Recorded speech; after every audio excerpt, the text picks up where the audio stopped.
Welcome back to our channel. நம்ம இன்றைக்கி பார்க்க போகிறது ஒரு பொட்டேட்டோ சீஸ் பால்ஸ் தான். எப்படி பண்ணலான்னு பார்க்குறதுக்கு முன்னாடி லைக் பண்ணுங்கள், ஷேர் பண்ணுங்கள், சப்ஸ்கிரைப் பண்ணுங்கள், கூட பெல் ஐக்கானையும் கிளிக் பண்ணுங்கள். வாங்க வீடியோ பார்க்கலாம். ஃபஸ்ட்டு நம்ம ஸ்டஃபிங் செய்கிறதுக்கு கடாயில் ஒரு டேபிள் ஸ்பூன் எண்ணெய் ஊற்றிருக்கேன். அதில் ஒரு 1/2 டீஸ்பூன் சோம்பு சேர்த்துக்கிறேன். சோம்பு பொரியட்டும். சோம்புனா பெரிய ஜீரகம், சின்ன ஜீரகம் இல்லை, பெருசு. இப்போது ஒரு கொத்து கருவேப்பிலையை கிள்ளி போட்டுடலாம். குட்டி குட்டியாக கட் பண்ணிக்கோங்க கருவேப்பிலையை. அதுபோல் ஒரு பாதி வெங்காயம்.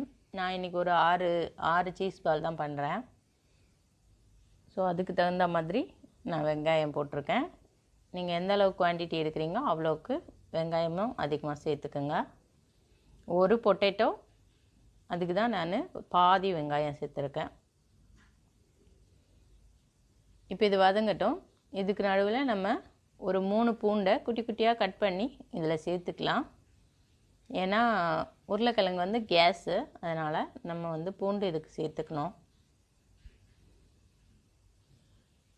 நல்லா குட்டி குட்டியாக சாப் பண்ண மாதிரி கட் பண்ணி அந்த வெங்காயத்தோடய சேர்த்து வதக்கிடலாம். இப்போ இதுக்கு தேவையான மிளகு பொடி 1/4 டீஸ்பூன், மிளகாத்தூள் ஒரு 1/4 டீஸ்பூன், மஞ்சள் பொடி ஒரு 2 பிஞ்சு, அப்புறம் கொஞ்சம் கரம் மசாலா சேர்த்துக்கிறேன். கரம் மசாலா ஒரு 1/4 டீஸ்பூன். இப்போ இது எல்லாமே சேர்த்து வதக்கிடலாம். உங்களுக்கு இஞ்சி பூண்டு டேஸ்ட்டு பிடிக்கும்னா நீங்கள் இஞ்சி பூண்டாகவே சேர்த்துக்கலாம். நான் இதில் பூண்டு மட்டும்தான் சேர்த்துருக்கேன். இஞ்சி பூண்டு பேஸ்ட் இருந்ததுன்னா நீங்கள் இஞ்சி பூண்டு பேஸ்ட்டை சேர்த்துக்கலாம் தாராளமாக. இப்போ நம்ம குட்டி குட்டியாக கட் பண்ணி கொஞ்சம் பூண்டு சேர்த்துடலாம்.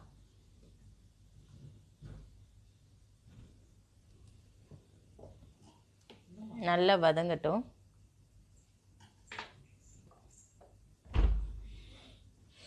இப்போ நம்ம ஒரு உருளைக்கிழங்க வேக வச்சு மசிச்சு வச்சுருக்கேன். அது நல்லா இந்த மாதிரி மசிச்சு விட்டு சேர்த்துக்கோங்க. இதில் நீங்கள் ஆனியன் சேர்க்கலைன்னா ஃப்ரைடு ஆனியன் கூட சேர்த்துக்கோங்க. ஆனியன் ஃப்ரைட் பண்ணி வச்சுருப்பாங்க இல்லையா, அந்த ஆனியன் கூட சேர்த்துக்கலாம், நல்லாயிருக்கும் டேஸ்ட்டு.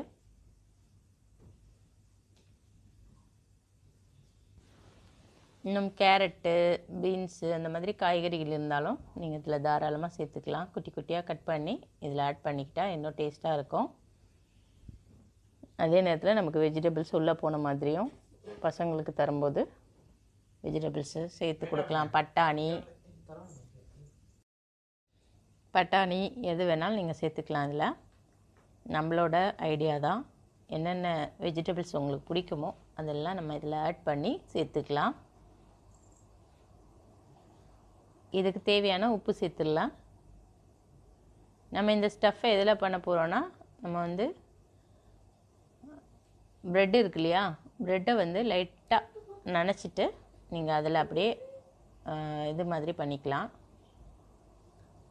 அப்படியே ஒரு பால்ஸ் மாதிரி பண்ணிடலாம். இதை உள்ளே வச்சுட்டு சீஸும் வச்சுட்டு ப்ரெட்டில் அப்படியே பால்ஸ் மாதிரி திருப்பிக்கலாம். ரொம்ப நல்லா டேஸ்ட்டாக இருக்கும். இல்லைன்னா நீங்கள் மைதாவில் நம்ம எப்பவும் போல் ஷீட் பண்ணியிருப்போம் இல்லையா, அந்த ஷீட்டில் கூட நீங்கள் இந்த ஸ்டஃப்பை உள்ளே வச்சுட்டு 2 பக்கமும் நல்லா ஒட்டிட்டிங்கன்னா இது நமக்கு ஒட்டிட்டு நம்ம எண்ணெயில் போட்டு ஃப்ரை பண்ணிடலாம். இப்போ நம்ம ப்ரெட்டில் தான் பண்ண போகிறோம். ப்ரெட்டில் இந்த ஓரத்தில் இருக்கிறதெல்லாம் எடுத்துடலாம். இப்போது இது கொஞ்சம் ஹார்ஷாக இருக்கும், நமக்கு இதை மடிக்க முடியாது. அதுக்காக லைட்டாக ஈரம் பண்ணிக்கலாம். ஈரம் பண்ணி நல்லா உருண்டை பண்ணிக்கலாம் கையிலேயே. அதுக்கு நடுவில் நம்ம இதுக்கு கொஞ்சம் நமக்கு இதில் உள்ள சீஸ் வைக்க போகிறோம். அதுக்கு கொஞ்சம் சீஸ் துருவிடலாம். அதே நேரத்தில் இந்த மாதிரி லைட்டாக இது பண்ணிங்கன்னா உங்களுக்கு ஃபோல்ட் பண்ணுறதுக்கு கொஞ்சம் ஈஸியாக இருக்கும்.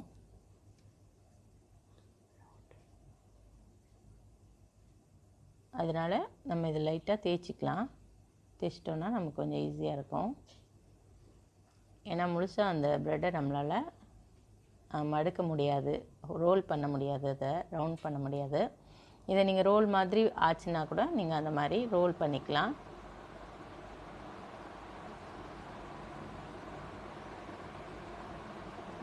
ப்ரெட் வந்து ரொம்ப சாஃப்டாக இருக்கும்போது நமக்கு வந்து இந்த மாதிரி அதை நம்ம ரோல் பண்ண முடியும்.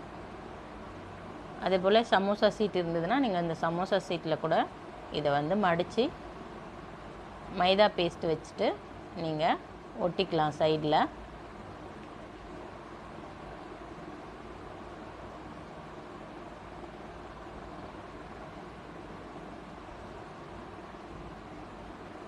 இப்போ இதில் தேவையான சீஸு, நமக்கு தேவையான அளவு சீஸு சேர்த்துக்கலாம். இந்த சீஸில் தேவைக்கு நம்ம சீஸை போட்டுட்டு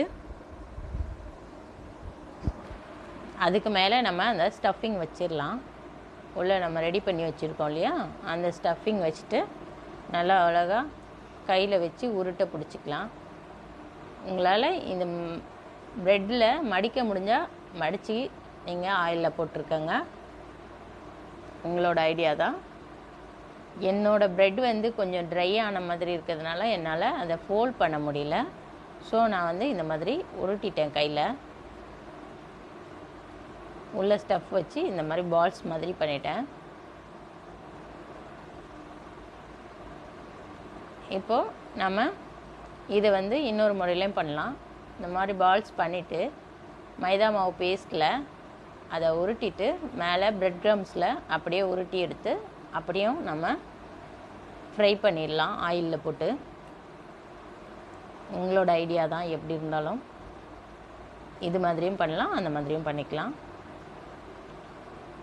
அந்த ஸ்டஃப்டு இருந்தது இல்லையா, அதை வந்து நல்லா உருண்டை பிடிச்சிட்டு அதை மைதா மாவில் துவச்சிட்டு அது மேலே ப்ரெட் க்ரம்ஸில் உருட்டி எடுத்துட்டோன்னா அதுவும் சூப்பராக இருக்கும். இப்போ நான் கொஞ்சமாக ஆயில் வச்சுருக்கேன். அதில் நம்ம முழுகிற அளவுக்கு போடணுன்னு அவசியம் இல்லை. இப்படி சின்னதாக கொஞ்சம் கொஞ்சமாக போட்டு நம்ம அதை அப்படியே லைட்டாக திருப்பி திருப்பி விட்டோன்னா சீக்கிரமாக ரெடி ஆயிடும். ப்ரெட் வந்து சீக்கிரமாக ஃப்ரை ஆகிடும். அதனால் பக்கத்தில் இருந்து திருப்பி போட்டு எடுத்துருங்க. நான் ரொம்ப சிம்மில் தான் வச்சுருக்கேன். அப்போ கூட எப்படி கலர் சீக்கிரமாக ப்ரௌன் ஆகுது பாருங்கள். ஏன்னா ப்ரெட்டுக்கு அவ்வளோதான், ரொம்ப நேரம் வேகணும்னு அவசியம் இல்லை, சீக்கிரமாக ஃப்ரை ஆகிடும். எவ்வளோ அழகாக இருக்குது பாருங்கள், நல்லா கலர்ஃபுல்லாக, அதே மாதிரி டேஸ்ட்டும் சூப்பராக இருக்கும். நமக்கு ஒரு சீக்கிரமாக ஒரு டீ டைம் ஸ்நாக்ஸ் செய்யணும், இந்த மழை நேரத்தில் சாப்பிட்ணும், ஈவினிங்கில் அந்த மாதிரி செய்யணும் போது சீக்கிரமாக செஞ்சிடலாம். ரொம்ப சட்டுன்னு வேலை முடிஞ்சிடும். கண்டிப்பாக ட்ரை பண்ணி பாருங்கள், எப்படி இருந்துச்சுன்னு சொல்லுங்கள். இதை நம்ம சர்வ் பண்ண போகிறது sauce tomato ketchup and mayonnaise நீங்கள் வச்சு சர்வ் பண்ணலாம். சாஸ் பிடிக்கிறவங்க சாஸ் சாப்பிடுங்க, மைனஸ் பிடிக்கிறீங்கன்னா மைனஸ் கூட வச்சு சாப்பிட்லாம், ரொம்ப நல்லாயிருக்கும். இது உள்ள நம்ம வந்து ஸ்டஃப்டு நம்மளோட விருப்பம் தான். நமக்கு பிடிச்ச மாதிரி நான்வெஜ் பிரியர்கள் நான்வெஜ்ஜும் சேர்த்து சாப்பிட்டுக்கலாம். அதாவது உள்ள சிக்கன் வைக்கலாம், அப்புறம் வந்து மட்டன் வைக்கலாம், பீஃப் வைக்கலாம், அது எல்லாமே எறா கூட வைக்கலாம். இது எல்லாமே உங்களோட ஓன் டிசிஷன் தான். வெஜிடபிள்ஸும் செய்யலாம். உள்ளே வைக்கிற ஸ்டஃபிங் நம்மளோட இஷ்டத்துக்கு தான் வைக்கிறோம். நம்ம வீட்டில் சிக்கன் எதுனா ஃப்ரை பண்ணிவிட்டு ஈவினிங்கில் மிச்சம் இருக்கும்போது அதில் வந்து நம்ம வந்து அதை எடுத்து நல்லா குட்டி குட்டியாக கட் பண்ணி இந்த மாதிரி வெங்காயம் எல்லாம் சேர்த்து டக்குன்னு ப்ரெட்டில் நம்ம உருட்டிட்டு ஆயிலில் போட்டு ஃப்ரை பண்ணிட்டோன்னா நம்மளுக்கு ஈவினிங் ஸ்நாக்ஸ் ரெடி ஆயிரும். கண்டிப்பாக ட்ரை பண்ணி பாருங்கள். நம்மளோட சீஸ் பொட்டேட்டோ பால் ரெடி ஆயிடுச்சு. ரொம்ப டேஸ்ட்டாக, ரொம்ப யம்மியாக, ரொம்ப சாஃப்டாக, ரொம்ப கிறிஸ்பியாக, ரொம்ப டேஸ்ட்டாக இருந்துச்சு. பாருங்கள் எவ்வளோ சாஃப்டாக இருக்குது பாருங்கள், அதே நேரத்தில் எந்த அளவுக்கு கிறிஸ்பியாகவும் இருந்துச்சு.